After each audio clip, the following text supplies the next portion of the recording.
Vamos a saludar con nuestra siguiente invitada, que es la economista Vilma Salgado, ex ministra de Finanzas. Con ella vamos a hablar sobre el tema de beneficiarios y perjudicados con la nueva reforma tributaria. Economista, ¿cómo está? Gracias por aceptar este diálogo aquí en Ecuador en Directo. Muy buenos días. Muchísimas gracias por su invitación. Un saludo muy cordial a todos los seguidores de su programa. Gracias a usted, economista. A ver, economista, se aprobó ya la reforma tributaria. En estos momentos todavía no sentimos los efectos que tendrá esa reforma tributaria y tal vez ni siquiera el próximo año, podría ser de que a mediados del próximo año todavía no se sienta el tema de lo que nos va a perjudicar a la gente clase media para abajo, porque de acuerdo a lo que hemos escuchado y hemos leído, pues se habla de que esto va a ser perjudicial para la clase media, ¿no? Economista, ¿cuáles son los beneficiarios y perjudicados con esta reforma que vamos a tenerla ya a partir del 2022? Claro, los beneficiarios fundamentalmente son los banqueros, es decir, en un gobierno de banquero. Y mire que es una reforma al Código Orgánico Monetario y Financiero, la que introducen en menos de una línea. Esto creo que se les debe haber pasado, capaz que ni se dieron cuenta en la Asamblea, y por supuesto los analistas que han participado en los medios de comunicación publicitando esta ley, pues no han mencionado este tema, ¿no? Se refiere al artículo 321 de la ley, de la nueva ley. Lo que dice es, en el artículo 169 del libro 1, reemplazar 6% por 25%, menos de una línea. ¿Pero a qué se refiere este reemplazo? Se refiere, en el artículo 69, se definen personas con propiedad patrimonial con influencia. Para las entidades del sistema financiero nacional se consideran personas con propiedad patrimonial con influencia a las personas naturales o jurídicas que posean directa o indirectamente el 6% más del capital suscrito y pagado del capital social. En la norma anteriormente vigente, si alguna persona natural o jurídica poseía el 6% o más del capital suscrito, ya era una persona con propiedad patrimonial con influencia. En esta reforma, en la nueva ley, se le pasa del 6 al 25%, lo que quiere decir que si hay una persona que posee el 24.9% de las acciones, no es considerada persona con propiedad patrimonial con influencia. Pero, ¿de qué se trata esta propiedad patrimonial? Mire, se trata nada menos que el retorno a los créditos vinculados. Además, esto está contrario, esta norma, esta reforma, es inconstitucional, porque la Constitución, en el artículo 312, dice lo siguiente: las entidades o grupos financieros no podrán poseer participaciones permanentes, totales o parciales, en empresas ajenas a la actividad financiera. Es decir, que los banqueros sean solo banqueros. Esa es la idea de la Constitución, para evitar que nuevamente se concedan los autopréstamos. Es decir, no olvidemos que en la crisis financiera del 99, los banqueros prestaron a empresas, concentraron el crédito en empresas de su propiedad sin cumplir con las garantías legales. Préstamos que nunca pagaron. En consecuencia, aunque quebraron los bancos, los banqueros no quebraron porque continuaron con la propiedad de las empresas vinculadas, de las empresas de su propiedad. Aquí, con esta reforma, están volviendo prácticamente a estas operaciones que además de estar prohibidas en la Constitución, están prohibidas en el artículo 215 del Código Orgánico Monetario y Financiero, que dice: las entidades financieras privadas están prohibidas de efectuar operaciones con personas naturales y jurídicas vinculadas directa o indirectamente con la propiedad de dichas entidades. Y pone ahí algunas excepciones que se refieren, por ejemplo, a adquirir, conservar y enajenar títulos emitidos por el ente rector de las finanzas públicas. Recordemos que este tema ya está terminantemente prohibido en la ley, solamente dice adquirir, conservar y enajenar títulos emitidos por el ente rector de las finanzas públicas, ¿no es cierto? Operaciones pasivas como recibir depósitos a la vista o a plazo o efectuar servicios de caja y tesorería. Es todo lo que podrían hacer, pero no pueden concederse los autopréstamos. Pero con este cambio, que además en la parte introductoria de esta ley, quienes prepararon esta ley afirman que las personas con propiedad patrimonial con influencia no pueden ser titulares ni directa ni indirectamente de acciones o participaciones de empresas ajenas a la actividad financiera. Dicen lo que no sucede en ninguno de los países de la Alianza del Pacífico. Pero no se percataron de que esto está prohibido en la Constitución y de que está prohibido en otro artículo, en el artículo 215 del Código Orgánico Monetario y Financiero. Pero esto les concede un enorme beneficio, la posibilidad de concentrar el crédito y de poseer en empresas vinculadas. Este es un enorme beneficio que tendrían. Otro beneficio... Economista, buenos días, Carla Aro le saludo. Perdón que le interrumpa. ¿Quiere decir que en palabras simplificadas esto le amplía el espectro a los banqueros, a quienes son parte de estas instituciones, para ellos hacerse sus propios préstamos para empresas dedicadas a otro tipo de actividad? Exactamente, eso es lo que significa, que volvemos a los autopréstamos a empresas de su propiedad en otras actividades, pero no se percataron de que está prohibido por la Constitución, de manera que esta reforma, a mi juicio, sería inconstitucional, y adicionalmente de que está prohibido en el artículo 215 del propio Código Orgánico Monetario y Financiero. Es decir, veamos cómo resuelven este tema. Quizás con un reglamento van a esclarecer el tema, pero por lo pronto esta es una reforma que altera sustancialmente las normas vigentes sobre concentración del crédito, las normas vigentes sobre crédito a empresas de propiedad de los mismos banqueros, las llamadas vinculadas. Bueno, sin duda alguna, como usted lo decía, han de crear algún tipo de reglamento para aclarar este tipo de excepciones que se van a dar, porque seguramente habrán excepciones para que en este caso los que están vinculados a la banca puedan hacerse estos autopréstamos. Pero, ¿qué pasa con el pueblo? ¿Qué pasa con la clase media economista, que es una de las más afectadas en función de ahora de los impuestos que va a tener que pagar a quienes se le suman y que en este momento no los vemos, pero el próximo año vamos a ver una carga súper pesada en los hombros de esa clase media que tiene un sueldo promedio de $1,800, $2,000, $2,100 y que no es gente obviamente que tenga circulante a diario, sino que más bien ese dinero que ingresa ya lo tiene dividido en función de pagar los gastos, los servicios básicos. No sé si me permite primero continuar con los beneficiarios, 2 minutitos nomás, porque no son solamente los banqueros y no solamente a través de esta reforma, sino que también hay otros beneficiarios, ¿no es cierto? Importaciones con tarifa cero, la importación de combustibles derivados de hidrocarburos, biocombustibles, mezclas, incluido GLP y gas natural destinados para el consumo interno, realizada por sujetos pasivos que cuenten con los permisos emitidos por el Ministerio, tendrán tarifa cero por las transferencias de importaciones. Es decir, pasan a tarifa cero, quiere decir que van a recibir un beneficio. Pero además hay otro beneficio que van a recibir los banqueros, que es sobre régimen impositivo, es el tema de el aporte ocasional, el aporte por una sola ocasión que van a realizar las empresas, ¿no es cierto? Esto va a pasar, no va a ingresar al presupuesto general del Estado, sino que va a pasar directamente a la Reserva Monetaria Internacional. ¿Y en qué sentido beneficia esto a los banqueros? En el sentido de que en la ley mal llamada de defensa de la dolarización ya se eliminó toda posibilidad de que la reserva pueda ser concedida como crédito a ninguna entidad pública, pero solo puede canalizarse como crédito a las instituciones financieras privadas, de manera que esos recursos no van a financiar la salud, la educación, no, van a financiar exclusivamente un aumento de la reserva que está a disposición de los banqueros.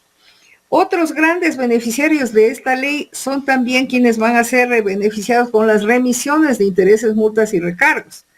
En la introducción de esta ley se menciona que hay 4.925 millones al 31 de agosto del 2021, según el Servicio de Rentas Internas, 4.925 millones capital más intereses y recargos en diversos procedimientos de impugnación que están pendientes de recaudación, de los cuales 2.905 millones corresponden al capital de la obligación. Esto quiere decir que hay aproximadamente 2.000 millones de dólares de lo que pueden beneficiarse quienes no han pagado los impuestos a tiempo. Si se está volviendo una costumbre en el Ecuador, que quienes no pagan los impuestos luego esperan que haya una condonación de intereses y multas, y ese es obviamente un beneficio enorme que reciben frente a los empresarios que cumplen a tiempo con el pago de sus obligaciones tributarias.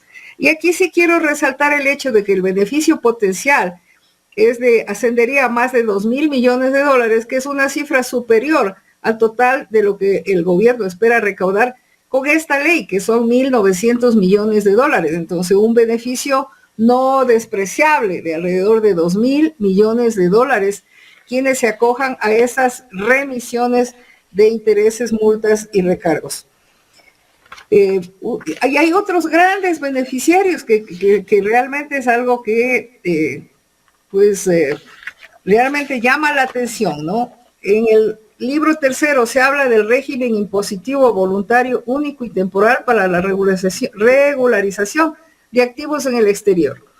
Aquí se dice que quienes tengan bienes, activos, rentas, ingresos, pueden en el exterior, pueden realizar una declaración juramentada, pagarían un impuesto del 5%, una tarifa del 5% de la base imponible, ¿no es cierto?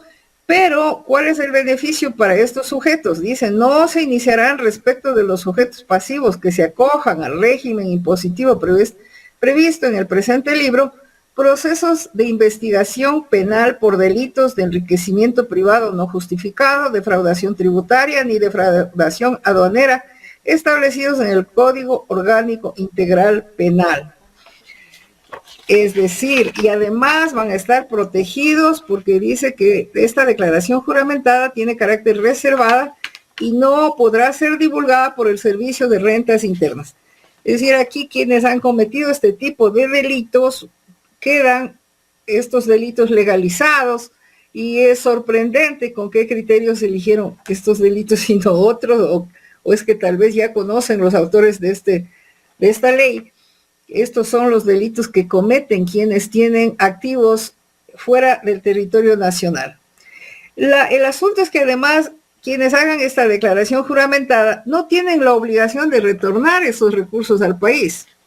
Pero en el evento de que lo hicieran, ya está aquí un proyecto en la ley, está una norma que les exonera de todo tipo de impuestos. Es decir, el impuesto a la renta por un plazo de 15 años. Varios gobiernos que no van a poder cobrar impuesto a la renta a las nuevas inversiones que se realicen. A ver, lo que dice artículo 197. Las nuevas sociedades que se constituyan a partir de la vigencia de esta reforma, así como también las sociedades nuevas que se constituyeron por sociedades existentes con el objeto de realizar inversiones nuevas, podrán gozar de incentivos tributarios hasta por 15 años. Impuesto a la renta, exoneración o reducción del impuesto a la salida de divisas, exoneración y reducción del impuesto a los activos en el exterior, exoneración y reducción de los tributos al comercio exterior. Es decir, si es que vienen, por ejemplo, a adquirir los bienes públicos que ya se está promocionando su privatización, los activos más rentables del Estado, o si vienen a invertirse en petroleras o en minería que el gobierno pretende que está estimulando, pues no pagarán ningún tipo de impuesto, y esto es una preocupación muy grande para los ecuatorianos, porque quiere decir que ni siquiera van a pagar impuestos, ni siquiera van a contribuir con el financiamiento del gasto público, van simplemente a deteriorar el medio ambiente, cargar con las riquezas naturales y ni siquiera van a pagar impuestos. Pero además, en el evento de que quisieran retirarse, en el artículo 31, el numeral 24, dice, las utilidades que perciban las sociedades domiciliadas o no en el Ecuador y las personas naturales, ecuatorianas o extranjeras, residentes o no en el país, provenientes de la enajenación directa o indirecta de acciones, participaciones, otros derechos representativos de capital u otros derechos que permitan la exploración, explotación, concesión o similares de sociedades domiciliadas en el Ecuador realizadas en bolsas de valores estarán exoneradas del pago del impuesto a la renta hasta por un monto anual de 50 fracciones básicas grabadas con tarifa cero. Es decir, las utilidades en la venta de esas acciones estarán exentas hasta por $560,000, es decir, más de $500,000. Y si las utilidades sobrepasan esa cifra, según esta ley, pagarán el 10%. Como vemos, es un tratamiento completamente diferenciado y privilegiado frente al tratamiento que se da, por ejemplo, a la venta ocasional de bienes raíces, ya que viene la afectación a la clase media, ¿no es cierto? Porque la clase media, pues, como forma de ahorro, compramos algún bien raíz, un terreno, para en algún momento, normalmente se compra con un crédito, se pagan intereses, y luego se trata de vender para con esos recursos comprar quizás una vivienda más grande porque creció la familia. Pues aquí esta venta ocasional de bienes raíces, las utilidades en esa venta, según un reglamento que todavía no existe, ya lo definirán, pero las utilidades pasan a formar parte de la renta anual, es decir, ser objeto del impuesto a la renta. Y aquí viene el tema de la afectación grande que vamos a tener clase media y en general pues toda la población, ¿no? En primer lugar porque se eliminan las deducciones. En la norma anterior podíamos deducir gastos personales de la base imponible, podíamos rebajar los gastos en alimentación, en salud, en educación, en arte, cultura, hasta por 14,000 y pico de dólares, ¿no? 14, exactamente. 14,000, a ver, perdonen la cifra exacta, pero más de $14,000. Pero en la nueva norma, a ver, aquí está, 14,575 era el monto máximo de deducciones de la base imponible. Pero en la nueva norma estas deducciones se eliminan, por ejemplo, no se hace diferencia, por ejemplo, para enfermedades catastróficas, ninguna diferenciación, no hay más deducciones que para quienes tienen un ingreso inferior a $2,000, la máxima deducción será por $1,000 en el año, o sea, el total del año, y en el caso de quienes tengan ingresos superiores a mensuales a $2,000, la máxima deducción es $5,000. Es decir, aquí todos los que tenemos ingresos, los que tienen ingresos, yo estoy jubilada, en relación de que tienen ingresos por el trabajo y pagan impuesto a la renta, tienen que pagar un impuesto mayor porque se eliminan las deducciones. Por supuesto, la tabla se endurece muchísimo, sobre todo para quienes tienen un ingreso superior a $2,000, la tabla del impuesto a la renta. Es decir, por poner un ejemplo, si alguien tiene un ingreso de 3,500 al mes, por un ejemplo, ¿no es cierto? Correcto. En la tabla anterior pagaba en el año 41,630, en la base pagaba 4,449 y el 25% sobre la diferencia, sobre lo que se pase de esa base de 41,000. En la nueva tabla, en la base paga el doble, 8,413 y el 25% sobre la diferencia. Pero para quienes tengan ingresos superiores a $100,000, se endurece muchísimo más porque anteriormente pagaba 9,949 en la base y 35% sobre la diferencia. En la nueva tabla va a pasar a pagar más del doble, 23,378 en la base y el 37% al año. Pero tomemos en cuenta que si hay una venta ocasional de un bien inmueble, la utilidad en la venta de ese inmueble se va a sumar a la renta de ese año. Y entonces, si tiene una utilidad, por decir, de 60,000 y tiene un ingreso de 40,000, ¿no? Ya va a pasar a al máximo pago y va a tener que pagar entonces 23,378 en la base y el 37%. De los 60,000. Del total. Es decir, se suma el ingreso por el trabajo, el ingreso normal, más la utilidad en la venta ocasional de un bien inmueble. y entonces pasa, obviamente en ese año pasaría a una renta muy alta, y esto significa que va a pagar unos impuestos que son prácticamente expropiatorios, es decir, Por eso es que, economista, por eso es que los empresarios están en contra de esta ley, ¿no? Muchos de los empresarios.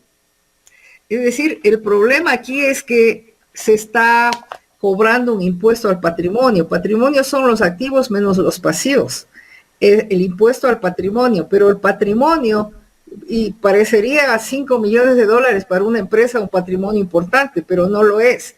Para una empresa un patrimonio de 5 millones, luego de haber sufrido los efectos de la pandemia y de la política económica del anterior gobierno, claro, pues las empresas están debilitadas, no han recibido como en el resto del mundo ningún beneficio. En el resto del mundo se redujeron sustancialmente las tasas de interés, ¿no es cierto?, para favorecer a las empresas. El gobierno, los gobernantes canalizaron desde los bancos centrales paquetes de ayuda a las empresas para evitar su quiebra, paquetes de ayuda directas a las familias, sobre todo a las familias que sufrieron desempleo, ¿no es cierto?, paquetes directos de ayuda a los gobiernos locales y a los gobiernos nacionales. Entonces, en el Ecuador no pasó nada de eso, no se ha canalizado ningún tipo de ayuda. Las empresas, los ciudadanos estamos golpeados por los efectos de la pandemia y del manejo de la política económica del anterior gobierno, que por supuesto contó con el apoyo del movimiento Creo, y en esas condiciones, cuando la economía está absolutamente debilitada, se pretende extraer más recursos, obviamente golpeando a la economía de las empresas y por supuesto de las familias, porque no olvidemos que las empresas pues van a tender a trasladar el costo, costo adicional de estas contribuciones adicionales a los precios de sus productos, y quien va a pagar finalmente pues somos los consumidores, si es que quedan todavía consumidores, porque aquí la clase media, que ya venía siendo duramente golpeada, no olvidemos que el propio Servicio de Rentas Internas estimó que alrededor de 1 millón de ecuatorianos de clase media en el año 2020 habíamos pasado de clase media a clases populares por la pérdida de ingresos, por el aumento brutal del desempleo. Entonces, en esas condiciones, extraer más recursos de esa economía tan debilitada, obviamente golpea duramente a las empresas, además a las empresas que pagan puntualmente sus impuestos. No nos olvidemos que son las más castigadas, porque las incumplidas, las que no pagan, van a recibir el beneficio de la condonación de intereses, multas y recargos. Esta es entonces la situación, ¿no? Aquí se establece también, se castiga a las entidades del sistema financiero popular y solidario, que ya fueron castigadas con la ley de defensa de la dolarización, ¿no?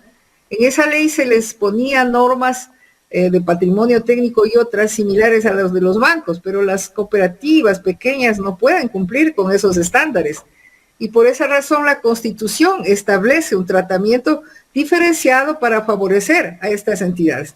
Pero en la ley de defensa de la dolarización se eliminaron esos beneficios, y en esta última ley se elimina la exoneración del impuesto a la renta en la fusión de entidades del sector financiero popular y solidario. Si ya saben que están obligadas esas entidades o a fusionarse o a desaparecer, pero entonces aquí se les quita el beneficio que tenían en la ley anterior de tener exoneración el pago del impuesto a la renta. Aquí en esta ley se crea también una serie de beneficios para quienes realicen aportes. Por ejemplo, dice aquí, se deducirá el 150% adicional para el cálculo de la base imponible del impuesto a la renta, los gastos de publicidad, promoción y patrocinio realizados a favor de deportistas y programas y proyectos o eventos deportivos calificados por la entidad rectora. Es decir, si alguien aporta $100, va a recibir una deducción del 150% adicional para el cálculo de la base imponible. O sea, le iría bien a una persona que auspicia el deporte. Exactamente, pero ya vamos a ver cuál es el fin, cuál es la finalidad de eso. Dice, también se aplicará la deducción adicional de manera directa a quienes donen entreguen a donaciones para instituciones educativas, para concesión de becas o ayudas a estudiantes de bajos recursos, ¿no es cierto? Una deducción adicional del 150% para el cálculo de la base imponible del impuesto a la renta, los auspicios y patrocinios realizados a entidades educativas de nivel básico y bachillerato destinados a becas, alimentación, infraestructura en escuelas y colegios públicos y fiscomisionales. Igualmente, los patrocinios otorgados a entidades sin fines de lucro cuya actividad se centra en la erradicación de la desnutrición infantil y atención de madres gestantes, previamente calificados y coordinados por la entidad rectora. Bueno, entonces... Economista, estaría bien utilizado el término donación, porque estamos hablando de donación, es que no tiene que retribuirte otra vez el Estado, pero se habla de que le va a dar el 150%. Es decir, es un beneficio extraordinario, pero ¿cuál es el fin de esto? Es que fomentar la aparición, o quizás ya existen fundaciones que son manejadas por el donante, ¿no es cierto? En detrimento de los ingresos estatales, porque en lugar de que el Estado reciba esos ingresos y canalice estas políticas públicas, por ejemplo, de atención a la desnutrición infantil, van a ser fundaciones manejadas por los donantes. Entonces es como una privatización de parcelas de obligaciones que tiene el Estado de atender los derechos humanos de estos sectores de la población. Se debilita el Estado y pasan a ser estas fundaciones, pues obviamente controladas por quienes donen estos recursos, que además se benefician con exoneraciones tributarias bastante elevadas, lo cual debilita los ingresos del Estado, ¿no?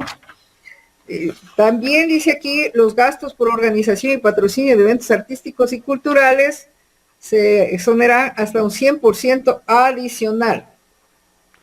Economista, yo le pregunto algo a usted. ¿Esta reforma tributaria fue socializada?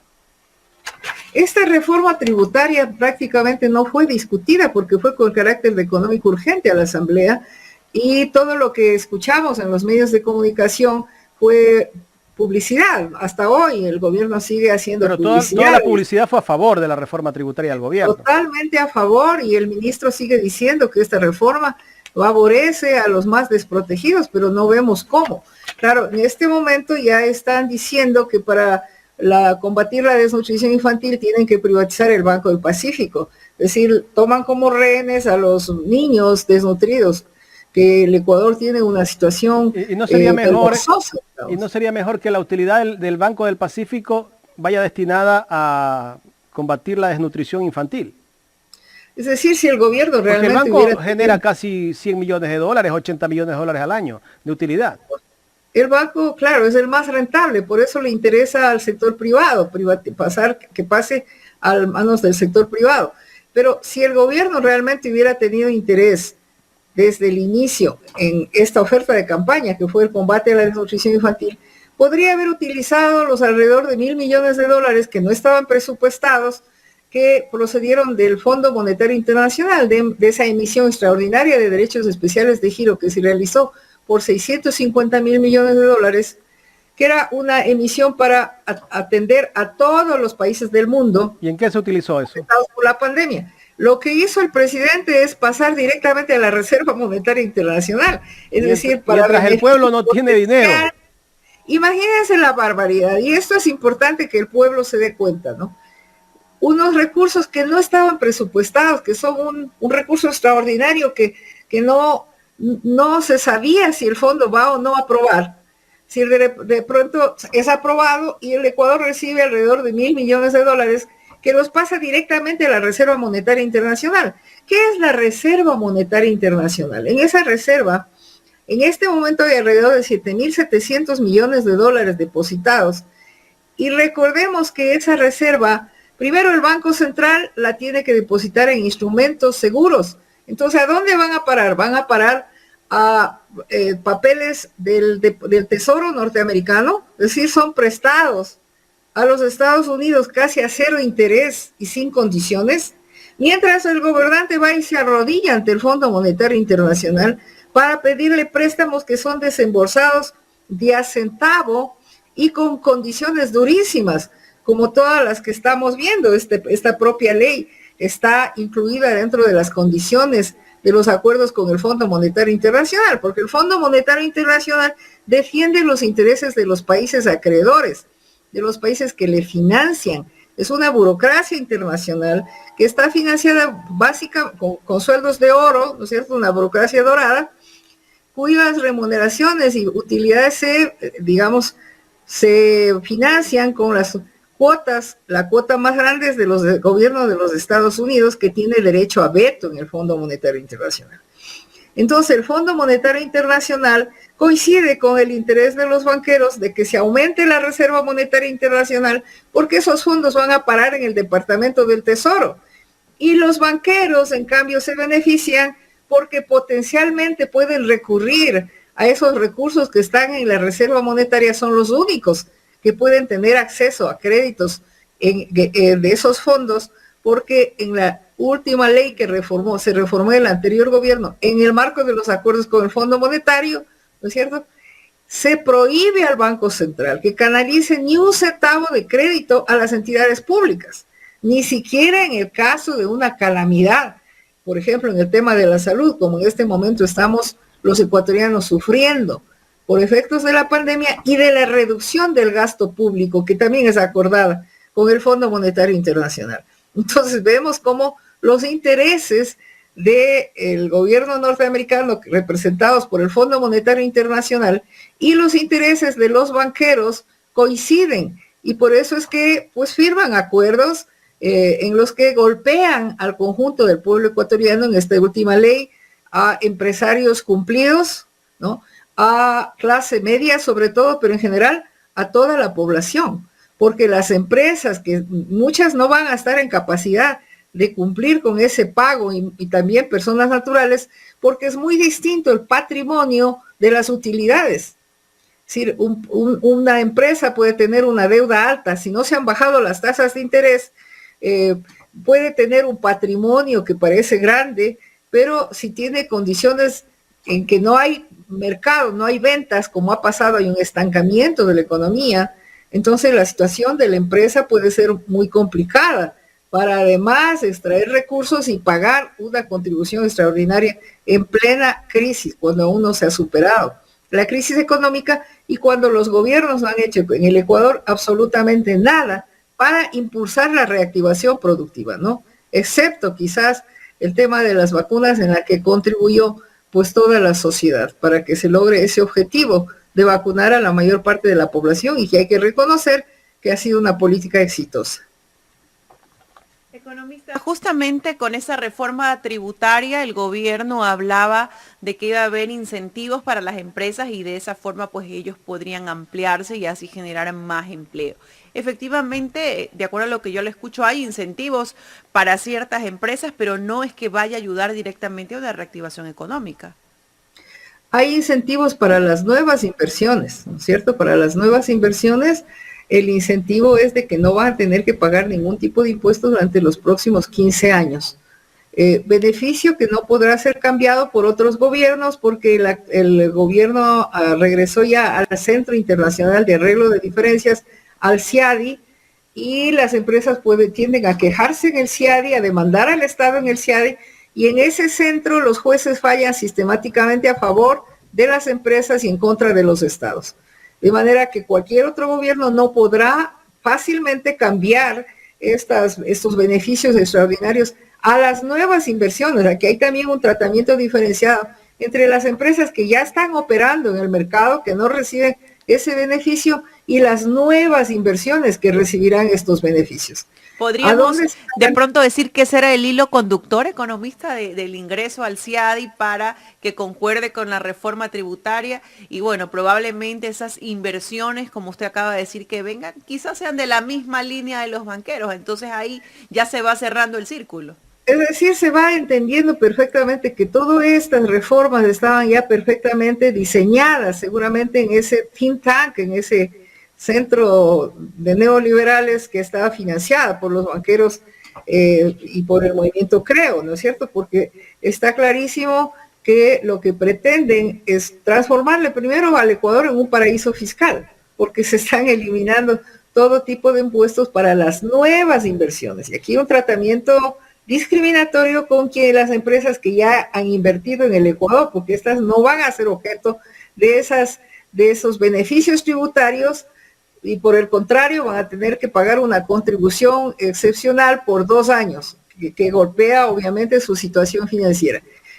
Por otro lado, estas nuevas inversiones, obviamente que van a tener ese beneficio, van a tener también un beneficio extraordinario en el evento de que quieran retirar las utilidades y que se hayan invertido en mineras y petroleras, como mencioné aquel artículo de la ley, ¿no? Claro, se ve que los banqueros quieren participar en este tipo de operaciones cuando introducen esa reforma que pasa de 6% a personas con propiedad patrimonial con influencia sobre las instituciones financieras, que anteriormente si tenía más del 6% o más, ya era considerada una persona con influencia. Ahora pasa a ser el 25%. Si tiene el 24.9%, no es persona con influencia. Y entonces, en consecuencia, según entiendo, pensarían que ya no cabría, es decir, estarían en la posibilidad de los créditos vinculados y de además participar en otras actividades distintas a la actividad exclusivamente bancaria. Como ya lo dije, este tipo de operaciones están prohibidas en la Constitución y esa norma sería inconstitucional. Economista, queremos agradecerle por habernos dado parte de su tiempo para conversar sobre este tema tan importante que es la reforma tributaria. Muchísimas gracias a ustedes, muy amables. Gracias a la economista Vilma Salgado, ex ministra de Finanzas, aquí en el programa Los Especialistas.